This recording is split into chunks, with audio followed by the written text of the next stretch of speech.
জনপ্রিয় ও আলোচিত অভিনেত্রী শবনম বুবলী নিজের অভিনয় দক্ষতা আর ভিন্নধর্মী চরিত্র বেছে নেওয়ার মাধ্যমে তৈরি করেছেন আলাদা জায়গা। বাণিজ্যিক সিনেমা হোক বা গল্প নির্ভর কাজ, সব জায়গাতেই তিনি নিজের উপস্থিতি জানান দিয়েছেন আত্মবিশ্বাসের সঙ্গে। আর এবার সেই বুবলী হাজির হচ্ছেন নতুন এক অধ্যায়ে টলিউডে। দীর্ঘ প্রতীক্ষার পর অবশেষে মুক্তির পথে তার অভিনীত সিনেমা ফ্ল্যাশব্যাক। প্রায় 2 বছর আগে শুটিং শেষ হলেও নানা কারণে আটকে ছিল ছবিটি। তবে সব জটিলতা কাটিয়ে আগামী মে মাসেই পশ্চিমবঙ্গে মুক্তি পেতে যাচ্ছে সিনেমাটি। এরপর বাংলাদেশেও মুক্তির পরিকল্পনা রয়েছে।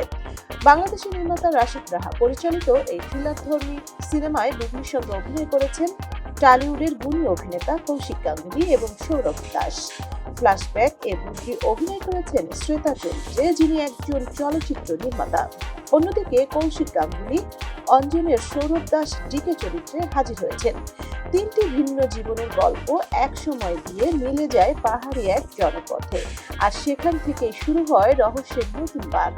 চিত্রনাট্য লিখেছেন খায়রুল বাশার নিঝড়, যা ইতিমধ্যেই দর্শকদের কৌতূহল আরও বাড়িয়ে দিয়েছে। এদিকে দেশে আগামী 8 মে মুক্তি পাচ্ছে বুবলীর আরেকটি সিনেমা সর্দার বাড়ির খেলা, যেখানে তার বিপরীতে রয়েছেন জিয়াউল রোশান। ছবিটি পরিচালনা করেছেন রাখাল সবুজ। তবে এই সিনেমার প্রচারণায় বুবলীকে না দেখা যাওয়া তৈরি হয়েছে নতুন আলোচনা। অনেকেই বলছেন তিনি হয়তো ব্যক্তিগত কারণেই আড়ালে আছেন।